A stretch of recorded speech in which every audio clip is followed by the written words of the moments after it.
Hello friends, welcome to knowledge world. Friends, आज हम लोग एंशियंट हिस्ट्री में बहुत ही इंपॉर्टेंट चैप्टर जहाँ से आपके एग्जाम में हमेशा क्वेश्चन पूछे जाते हैं, मौर्य साम्राज्य। ठीक है, मौर्य साम्राज्य चैप्टर नंबर 11 पढ़ेंगे हम लोग मौर्य साम्राज्य के बारे में। जिसका पूरा मौर्य साम्राज्य का जो टाइम पीरियड है फ्रेंड्स, वो है 322 से लेके 185 ईसा पूर्व तक, यानी कि 322 से लेके 185 बीसी तक। देखिए फ्रेंड्स, यहाँ पे क्या हुआ था कि नंद वंश के बाद मैंने आपको पीछे बताया था कि नंद वंश के जो अंतिम शासक थे धनानंद, ठीक है, या कहीं कहीं आपको घनानंद भी मिलेगा। तो उनको चंद्रगुप्त मौर्य ने किसकी सहायता से, चंद्रगुप्त मौर्य ने कौटिल्य यानी कि चाणक्य की सहायता से, चाणक्य का ही नाम था फ्रेंड्स कौटिल्य, तो चाणक्य की सहायता से इन्हें धनानंद को गद्दी पर से हटाया था और फिर जो चंद्रगुप्त मौर्य थे वो गद्दी पे बैठे थे और इसी के साथ जो है मौर्य साम्राज्य की स्थापना हुई थी। तो हम लोग चलिए स्टार्ट करते हैं, देखते हैं कि मौर्य साम्राज्य में हम लोगों को क्या क्या पढ़ना है।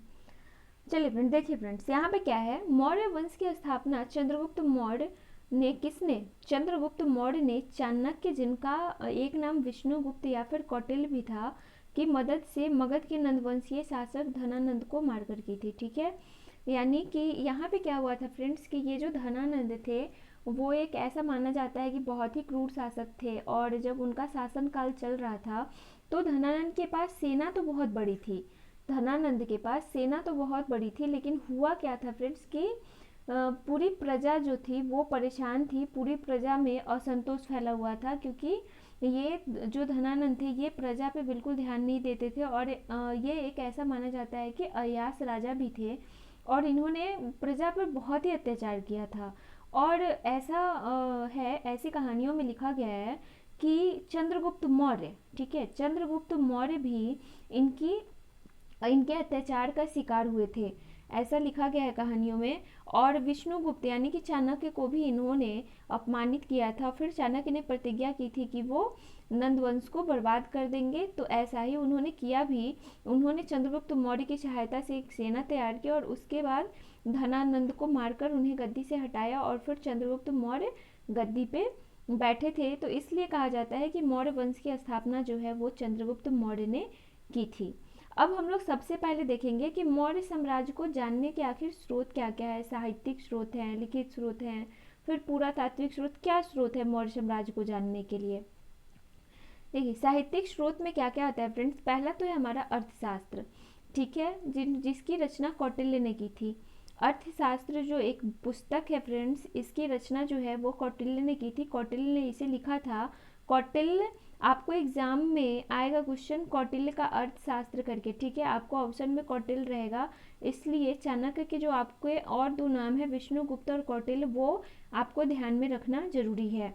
अर्थशास्त्र में कौटिल्य का अर्थशास्त्र मौर्य वंश की विस्तृत जानकारी देता है, जो 15 भागों में विभाजित है, तथा इसमें राज्य के 7 अंगों का वर्णन है, जिसमें राजा, मंत्री, मित्र, सेना, कोष, दुर्ग एवं जनपद। ठीक है, इसमें राज्य के 7 अंगों का वर्णन है, ये 15 भागों में विभाजित है और इसमें राज्य के 7 अंगों का वर्णन है, राजा, मंत्री, मित्र, सेना, कोष, दुर्ग और जनपद। यहाँ पे क्या है फ्रेंड्स, यहाँ पे 7 अंग जो हैं वो राजकीय जो 7 अंग है, समाज नहीं, जो राजपद जो था वो 7 जो अंग में विभाजित है उसकी यहाँ पे चर्चा की गई है। अर्थशास्त्र में मुख्यतः सूत्र गद्य रूप तथा संस्कृत में है, गद्य रूप यानी कि कहानियों के रूप में। और दूसरा जो बुक है फ्रेंड्स वो है मुद्रा राक्षस, पहला आपने देखा अर्थशास्त्र, दूसरा मुद्रा राक्षस। देखिए मुद्रा राक्षस जो है फ्रेंड्स वो विशाख दत्त के द्वारा लिखी गई पुस्तक है, और इसमें क्या है कि विशाख दत्त के द्वारा लिखी गई मुद्रा राक्षस नंद वंश के पतन तथा मौर्य वंश के उत्थान के बारे में जानकारी देती है। अगर आपसे ये पूछा जाए कि नंद वंश का पतन कैसे हुआ था और मौर्य वंश का उत्थान कैसे हुआ, इसकी जानकारी आपको किस पुस्तक से मिलती है, तो आप आराम से अपना आंसर दे सकते हो कि नंद वंश के पतन के बारे में तथा मौर्य वंश के उत्थान के बारे में जानकारी हमें मुद्रा राक्षस से मिलती है। तीसरी जो बुक है वो है इंडिका आपने नाम सुना होगा मेगास्थनीज या फिर मेगास्थनीज की जिन्होंने इंडिका बुक लिखी थी, और ये सेल्यूकस निकेटर के राजदूत थे जो चंद्रगुप्त मौर्य के दरबार में रहे थे। ठीक है, तो यहाँ पे मेगास्थनीज की इंडिका से मौर्य काल के प्रशासन, समाज और अर्थव्यवस्था के बारे में जानकारी मिलती है। अब जस्टिन एक यूनानी लेखक थे। इनके अनुसार चंद्रगुप्त मौर्य ने पूरे भारत पर विजय प्राप्त की थी। इसके अलावा भी कुछ बुक हैं फ्रेंड्स, जैसे कि दीपवंश तथा महावंश, जिन्हें सिंहली साहित्य के भी नाम से जाना जाता है। दीपवंश तथा महावंश जिन्हें सिंहली साहित्य के भी नाम से जाना जाता है, और ये बुक जो है फ्रेंड्स वो बौद्ध धर्म के बुक कहे जाते हैं। इनके अनुसार अशोक ने बौद्ध धर्म का प्रचार श्रीलंका में किया था, यानी कि अशोक ने श्रीलंका में बौद्ध धर्म का प्रचार किया। इसकी जानकारी कहाँ से मिलती है आपको? तो वो मिलती है दीपवंश तथा महावंश से, जिसे सिंहली साहित्य के भी नाम से जाना जाता है। इसके अलावा जूनागढ़ अभिलेख, जूनागढ़ अभिलेख में क्या है फ्रेंड्स कि रुद्रदामन के जूनागढ़ अभिलेख में चंद्रगुप्त के नाम का उल्लेख मिलता है। ठीक है, यही एक अभिलेख है फ्रेंड्स जहाँ से चंद्रगुप्त मौर्य जो हैं उनके नाम का उल्लेख मिला है। और ये क्वेश्चन बहुत बार एग्जाम में आया भी हुआ है, और आगे आपको देखने को भी मिल सकता है कि चंद्रगुप्त के नाम का उल्लेख जो है वो रुद्रदामन के जूनागढ़ अभिलेख में ही मिलता है। और ये रुद्रदामन एक शासक थे जो आगे हम लोग देखेंगे, शक वंश के ये शासक थे। जब हम लोग आगे बढ़ेंगे मौर्य साम्राज्य के बाद, तो वो हम लोग वहाँ से देखेंगे। और ये जो जूनागढ़ अभिलेख है वो संस्कृत में लिखा गया अभिलेख था फ्रेंड्स, और सबसे बड़ा और सबसे पहला संस्कृत में लिखा गया जो अभिलेख था वो यही था, रुद्रदामन का जूनागढ़ अभिलेख। इसमें क्या है, इसमें मौर्य काल में निर्मित सुदर्शन झील की भी जानकारी मिलती है। सुदर्शन झील की जानकारी यहाँ पे मिलती है, जिसका निर्माण चंद्रगुप्त मौर्य के मंत्री पुष्यगुप्त ने, पुष्पगुप्त या फिर कहीं कहीं आपको पुष्यगुप्त भी नाम आपको देखने को मिल जाएगा, पुष्यगुप्त ने। ठीक है, पुष्यगुप्त ने करवाया था, और ये कहाँ पे है? गुजरात में है। ठीक है, इसके अलावा जो जानकारी है मौर्य साम्राज्य को जानने के लिए वो है फ्रेंड्स सबसे बड़ा स्रोत अशोक के अभिलेख, जिसके बारे में हम लोग आगे पूरे डिटेल के साथ देखेंगे जब अशोक के बारे में जानेंगे तब। अशोक के अभिलेख से मौर्य साम्राज्य के बारे में बहुत ही अधिक जानकारी मिलती है। अब हम लोगों को क्या देखना है? अब देखना है मौर्यों की उत्पत्ति। यहाँ पे फ्रेंड्स इसलिए ये देखना पॉइंट जरूरी है क्योंकि मौर्य जो थे, चंद्रगुप्त मौर्य की उत्पत्ति से संबंधित अलग अलग बातें कही गई हैं। कुछ लोगों का कहना था कि वो क्षत्रिय थे, कुछ लोगों का मानना था कि वो शूद्र थे, और कुछ लोगों का जो मानना था वो थे कि ब्राह्मण थे। तो ऐसा करके बहुत सारे विद्वानों के द्वारा अलग अलग बातें कही गई हैं। इसलिए हम यहाँ पे देख लेते हैं किसने क्या कहा था। ठीक है, तो चलिए फ्रेंड्स देखते हैं। यहाँ पे चंद्रगुप्त मौर्य की जाति एवं उसके वंश को लेकर विभिन्न मत दिए गए हैं जो इस प्रकार हैं। देखिए कैसे हैं। ब्राह्मण ग्रंथ, जितने भी ब्राह्मण ग्रंथ हैं यानी कि पुराणों में चंद्रगुप्त मौर्य को शूद्र कहा गया है। वहीं पे महावंश, पीछे आपने पढ़ा कि महावंश यानी कि बौद्ध साहित्य में चंद्रगुप्त मौर्य को क्षत्रिय कहा गया है। और यहाँ पे मुद्रा राक्षस जो विशाख दत्त के द्वारा लिखी गई है, वृषल यानी शूद्र वंश से उत्पन्न कहा गया है मुद्रा राक्षस में।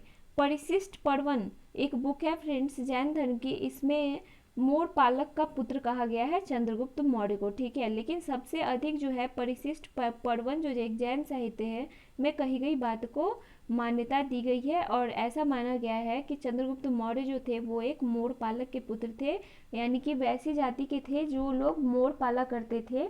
ठीक है, उनके पिता जो थे वो मोर पाला करते थे, ऐसा माना गया है। और सबसे अधिक मान्यता पे याद रखेंगे कि परिशिष्ट पर्वन को यहाँ पे दी गई है। अब आगे मौर्य वंश का राजनीतिक इतिहास के बारे में हम लोग देखते हैं। राजनीतिक इतिहास का मतलब क्या है फ्रेंड्स? राजनीतिक इतिहास का मतलब है कि कैसे क्या हुआ, राजा कौन बने, राजाओं ने क्या क्या काम किए, इन सब चीज़ के बारे में हम लोग देखेंगे यहाँ पे। तो मौर्य वंश के राजनीतिक इतिहास में हम लोग सबसे पहले चंद्रगुप्त मौर्य के बारे में देखते हैं। चंद्रगुप्त मौर्य जो राजा बने थे और उन्होंने ही मौर्य साम्राज्य की स्थापना की थी, उनके बारे में। चंद्रगुप्त मौर्य का जो टाइम पीरियड है फ्रेंड्स वो है 322 से लेके 298 BC तक, यानी कि 322 से 298 ईसा पूर्व तक। यहाँ पे क्या हुआ था, चाणक्य की सहायता से चंद्रगुप्त मौर्य ने धनानंद को पराजित किया तथा मौर्य वंश की स्थापना की। ये मैंने आपको पहले भी बताया है। चंद्रगुप्त राज्य के सारे अधिकार अपने हाथों में ही रखता था। देखिए फ्रेंड्स, इसके पहले क्या था कि जो मंत्री थे या फिर जो आप यूँ कह लीजिए कि जो गवर्नमेंट अधिकारी होते हैं, जो गवर्नमेंट ऑफिसर होते हैं, सरकारी अधिकारी होते हैं, सभी में बांट दी जाती थी जो जिन्हें जो पद दिया गया उनमें। लेकिन यहाँ पे क्या हुआ कि चंद्रगुप्त ने जब गद्दी पे बैठा तो उसने क्या किया, राज्य के जो सारे अधिकार थे वो अपने हाथों में ही रखता था। वो 305 ईसा पूर्व में चंद्रगुप्त मौर्य ने सिंधु नदी के किनारे चाणक्य की सहायता से पंजाब प्रांत के गवर्नर यूडेमस एवं सिकंदर के उत्तराधिकारी सेल्यूकस निकेटर को पराजित किया था, ऐसा कहा जाता है। ठीक है, किसको, 305 ईस्वी में सिंधु नदी के किनारे पंजाब प्रांत के गवर्नर यूडेमस और सिकंदर के उत्तराधिकारी सेल्यूकस निकेटर को चंद्रगुप्त मौर्य ने पराजित किया, ऐसा कहीं कहीं किसी किसी बुक में लिखा गया है। इस युद्ध के बाद दोनों के बीच संधि हुई जिसमें सेल्यूकस निकेटर ने चंद्रगुप्त को 4 प्रांत दिए थे, काबुल, कांधार, हेरात और मकरान। मकरान कुछ नहीं है फ्रेंड्स, आज का जो आप बंगाल देख रहे हो वही मकरान है। और आप काबुल, कंधार और हेरात जो है वो आपको पाकिस्तान अफगानिस्तान के क्षेत्र में पड़ते हैं। ठीक है, देख लीजिए यहाँ पे इस युद्ध के बाद दोनों के बीच संधि हुई जिसमें चंद्रगुप्त मौर्य को 4 प्रांत दिए थे सेल्यूकस निकेटर ने। और ये पॉइंट आपके लिए बहुत इंपॉर्टेंट है, वो 4 प्रांत कौन कौन से हैं वो आप एकदम अच्छे से ध्यान में रखेंगे। ये एक VVI पॉइंट है फ्रेंड्स, ये जो है एक VVI पॉइंट है क्योंकि बहुत बार एग्जाम में ये क्वेश्चन आया हुआ है। तो कौन कौन सा है, काबुल, कंधार, हेरात और मकरान या फिर बलूचिस्तान। मकरान का ही दूसरा नाम बलूचिस्तान है। सेल्यूकस ने अपनी पुत्री हेलेना, जिसका एक और अन्य नाम था कार्नेलिया, का विवाह चंद्रगुप्त मौर्य से किया तथा अपने एक दूत, ठीक है, मेगास्थनीज को चंद्रगुप्त मौर्य के दरबार में भेजा था। किसका विवाह, सेल्यूकस ने अपनी पुत्री हेलेना, जिसका अन्य नाम कार्नेलिया भी था, उसका विवाह चंद्रगुप्त मौर्य से किया तथा अपने एक दूत मेगास्थनीज को चंद्रगुप्त मौर्य के दरबार में ये इसने भेजा था। मेगास्थनीज लगभग 7 वर्षों तक चंद्रगुप्त मौर्य के दरबार में रहा और इन सब के बदले में चंद्रगुप्त मौर्य ने सेल्यूकस निकेटर को 500 हाथी उपहार में दिए थे। यहाँ पे आपको एक और बात ध्यान देने चाहिए फ्रेंड्स कि मेगास्थनीज जो था वो कितने वर्ष तक चंद्रगुप्त मौर्य के दरबार में रहा था, ये भी क्वेश्चन आपसे पूछा जा सकता है। तो वो रहा था 7 वर्षों तक मेगास्थनीज जो है वो चंद्रगुप्त मौर्य के दरबार में रहा था, जो सेल्यूकस निकेटर का राजदूत था। यहाँ पे क्या है, जैसे कि 4 प्रांत दिए, सेल्यूकस निकेटर ने 4 प्रांत दिए, अपनी पुत्री के हेलेना का विवाह कराया चंद्रगुप्त मौर्य से और इसके बदले चंद्रगुप्त मौर्य ने सेल्यूकस निकेटर को 500 हाथी जो है वो उपहार में दिए थे। यूनानी लेखक जस्टिन तथा प्लूटार्क के अनुसार चंद्रगुप्त मौर्य ने 6 लाख की विशाल सेना के साथ पूरे भारत पर अधिकार कर लिया था और ऐसा भी कहा जाता है कि चंद्रगुप्त मौर्य ने पूरे भारत को रौंद डाला था। फ्रेंड्स, चारों तरफ इन्होंने युद्ध किया और बहुत ही रक्तपात भी हुआ था यहाँ पे, और ऐसा करके उन्होंने पूरे भारत पर अधिकार कर लिया। लेकिन भारत को एक साम्राज्य के रूप में, एक क्षेत्र के रूप में लाने का श्रेय जो है वो चंद्रगुप्त मौर्य को ही जाता है।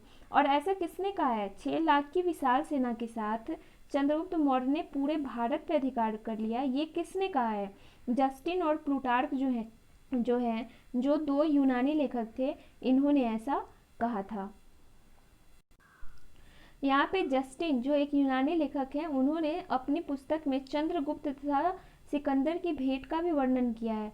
ऐसा बस जस्टिन की बुक में देखने को मिलता है फ्रेंड्स, लेकिन और कहीं भी ऐसा उल्लेख नहीं किया गया है कि चंद्रगुप्त की सिकंदर के साथ भेंट हुई थी या फिर कोई चंद्रगुप्त मौर्य ने सिकंदर से मुलाकात की थी। ऐसा कोई जिक्र दूसरी जगह पे नहीं है, ये बस जस्टिन की बुक में ही देखने को मिलता है। चंद्रगुप्त मौर्य ने भद्रबाहु से जैन धर्म की शिक्षा ली थी तथा जैन धर्म का वो अनुयायी बन गया था।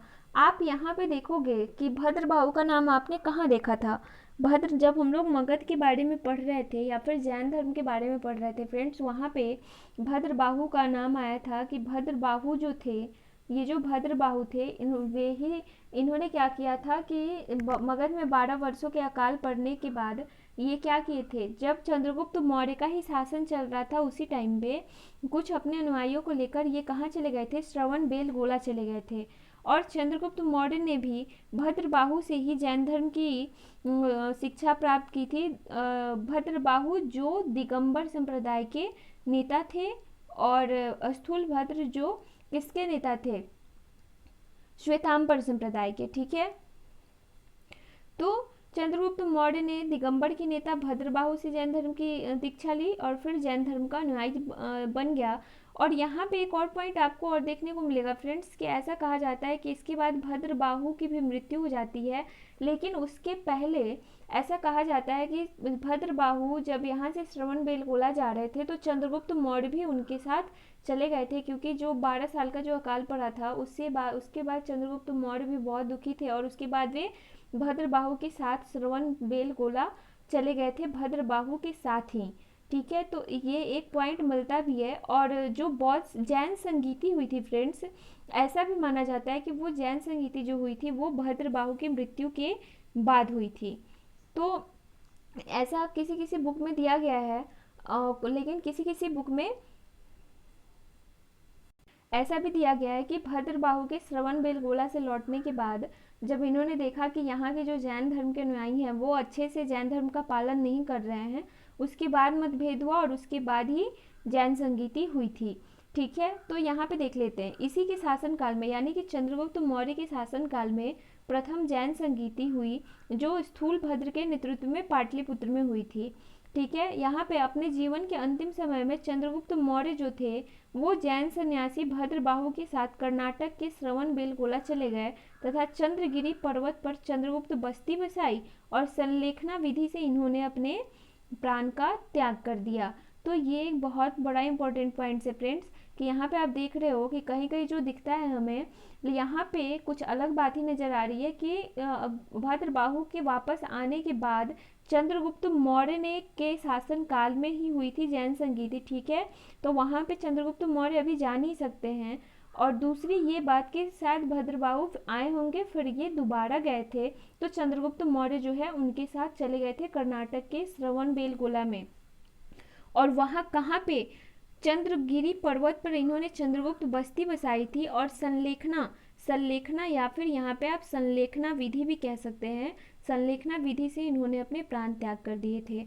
और संलेखना विधि के बारे में आपको पता है, क्योंकि मैंने जब जैन धर्म के बारे में बताया था तो मैंने आपको बताया था कि संलेखना विधि कुछ नहीं है, बस निर्जल रह के यानी कि बिना भोजन बिना पानी के रह के अपने प्राण को त्याग कर देना, ये संलेखना विधि कहलाता है, जो जैन धर्म में प्राण त्यागने की सबसे उत्तम विधि मानी जाती थी। और उसी के हिसाब से चंद्रगुप्त मौर्य ने अपने प्राण त्याग दिए थे। चंद्रगुप्त मौर्य को यूनानी इतिहासकारों ने विभिन्न नाम दिए हैं जो इस प्रकार हैं, जैसे कि सैंड्रोकोट्स। सैंड्रोकोट्स क्या है फ्रेंड्स, सैंड्रोकोट्स किसने दिया है, स्ट्रेबो, एरियन तथा जस्टिन ने। स्ट्रेबो, एरियन तथा जस्टिन जो यूनानी हिस्टोरियन थे, यूनानी इतिहासकार थे, उन्होंने चंद्रगुप्त मौर्य को सैंड्रोकोट्स नाम दिया है। और फिर एंड्रोकोट्स जो नाम है वो प्लूटार्क ने दिया है। और जूनागढ़ अभिलेख एक ऐसा अभिलेख है फ्रेंड्स जहाँ पे चंद्रगुप्त मौर्य का नाम चंद्रगुप्त मौर्य वहाँ पे हमें लिखा हुआ मिलता है। देखिए फ्रेंड्स, यहाँ पे बाद में सर विलियम जोन्स के द्वारा इन नामों की पहचान चंद्रगुप्त मौर्य के रूप में की गई थी। मतलब कहने का ये मतलब है कि स्ट्रेबो, एरियन और जस्टिन या प्लूटार्क ये सारे जो यूनानी इतिहासकार थे, जब वे भारत में थे और जब वे भारत के इतिहास के बारे में लिख रहे थे तो उन्होंने चंद्रगुप्त मौर्य को सैंड्रोकोट्स, एंड्रोकोट्स ये सब नाम दे दिया। लेकिन बहुत बाद में जाके सर विलियम जोन्स, ठीक है, जिन्होंने एशियाटिक सोसाइटी की स्थापना की, सर विलियम जोन्स ने, उन्होंने क्या किया, बाद में जब इन्होंने तुलना की, जब भारतीय बुक से, जब जो भारत के इतिहासकार थे और उन्होंने जो पुस्तक लिखे थे उनसे इन दोनों बुकों की जब तुलना की गई तो सर विलियम जोन्स ने कहा कि नहीं, कि ये जो सैंड्रोकोट्स, एंड्रोकोट्स जो नाम दिए गए हैं वो चंद्रगुप्त मौर्य के ही नाम हैं, जो यूनानी इतिहासकार ने उन्हें दिए हैं। ऐसा कहा जाता है कि जैन मुनि बनने के बाद चंद्रगुप्त मौर्य का नाम विशाखाचार्य हो गया था। ऐसा भी कहा जाता है फ्रेंड्स कि जैन मुनि बनने के बाद चंद्रगुप्त मौर्य का नाम जो है वो विशाखाचार्य भी हो गया था। तो ये कुछ पॉइंट थे फ्रेंड्स चंद्रगुप्त मौर्य के बारे में। लेकिन यहाँ पे एक पॉइंट और आपको ऐड कर लेना चाहिए कि पूरे भारत को, ठीक है, पूरे भारत को एक क्षेत्र में लाने का जो काम है वो ऐसा कहा जाता है कि चंद्रगुप्त मौर्य ने ही किया था। क्योंकि यहाँ पे क्या हुआ था फ्रेंड्स कि चंद्रगुप्त मौर्य ने क्या देखा था कि इसके पहले के भी जो भी शासक हुए थे उन्होंने उत्तर पश्चिम के जो क्षेत्र थे उसे एक पूरे भारत में एक क्षेत्र में लाने का प्रयास नहीं किया, जिसका नतीजा ये निकलता था कि वहाँ से विदेशी आक्रमण होते रहते थे। लेकिन चंद्रगुप्त मौर्य ये बात पहले जानते थे कि उस क्षेत्र पे अपना अधिकार करना होगा, इसलिए उन्होंने पूरे भारत पे आक्रमण किए, जगह जगह राजाओं पे उन्होंने आक्रमण किए, अधिकार किए और फिर पूरे भारत को एक शासन के अंतर्गत बांधने का श्रेय जो है वो चंद्रगुप्त मौर्य को जाता है। तो आज के लिए बस इतना ही फ्रेंड्स। आगे हम लोग बिंदुसार के बारे में, अशोक के बारे में या फिर और भी जो शासक हैं उनके बारे में हम लोग डिटेल के साथ पढ़ेंगे। तो आज के लिए रहने देती हूँ, क्योंकि ये बहुत बड़ा चैप्टर है फ्रेंड्स, इसका 1-2 पार्ट आता रहेगा, आएगा 2-3 पार्ट करके मौर्य साम्राज्य का। और मैं जितना हो सकेगा मैं आपको पूरे डिटेल के साथ बताऊंगी मौर्य साम्राज्य के बारे में, कि आपके किसी भी एग्ज़ाम में आपके एक भी क्वेश्चन यहाँ से नहीं छूटेंगे, ठीक है। तो फिर मिलते हैं अगले क्लास के साथ। अगर आपको मेरी क्लासेस पसंद आ रही है तो प्लीज़ लाइक कीजिए, सब्सक्राइब कीजिए और शेयर कीजिए। Thank you friends.